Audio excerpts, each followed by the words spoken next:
మన రక్షకుడైన యేసుక్రీస్తు నామములో అందరికీ వందనాలండి.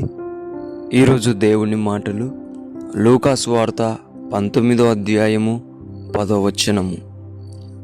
నశించు దానిని వెదకి రక్షించుటకు మనుష్య కుమారుడు వచ్చెనని అతనితో చెప్పెను.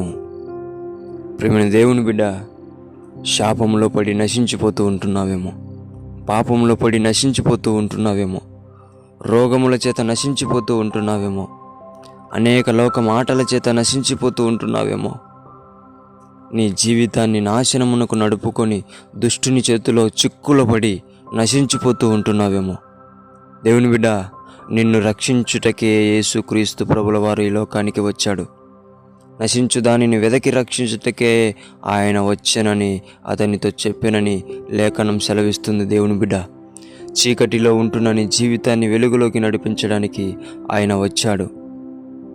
ఎండిపోయిన నీ జీవితాన్ని చిగురింపజేయడానికైనా ఈ లోకానికి వచ్చాడు. నీవు కనుగొన్నట్లయితే, నీవు ఆయన దగ్గరికి వచ్చినట్లయితే, నీవు ఆయన నమ్ముకున్నట్లయితే, నీవు ఆయన దగ్గర మోకరించినట్లయితే దేవుడు నీ జీవితాన్ని వెలుగులో నడిపిస్తాడు. దేవుడు నీ జీవితాన్ని చిగురింపజేస్తాడు. దేవుని బిడ్డలారా, పాపము నుంచి, శాపము నుంచి, రోగాల నుంచి, అనేక మాటల నుంచి, దుష్టు నుంచి కాపాడే ఏ నామము లేదు. ఒకే ఒక్క నామం, యేసు నామం మాత్రమే. తెలుసుకో, రక్షించబడు, వెలిగించబడు, చిగురించబడు. అప్పుడే నిన్ను బట్టి దేవుడు ఎంతగానో సంతోషిస్తాడు. నిన్ను రక్షించడానికి అనేక విధాలుగా ఆయన ప్రయత్నిస్తూ ఉంటున్నాడు.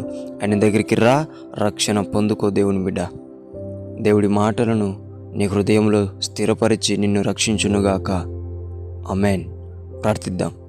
మహాపరిశుద్ధుడైన తండ్రి, నీకు వందనాలు. ఎవరైతే శాపముల చేత, పాపము చేత, రోగము చేత, మాటల చేత, దుష్టిని చేతనన్న నశించిపోతూ ఉంటున్నారో, యేసునామములో వారిని రక్షించమని, యేసునామములో వారిని చిగురింపజేయమని, వెలుగులో నడిపించమని యేసయ్య నామములో ప్రార్థించి వేడుకుంటున్నాం తండ్రి. ఆమేన్.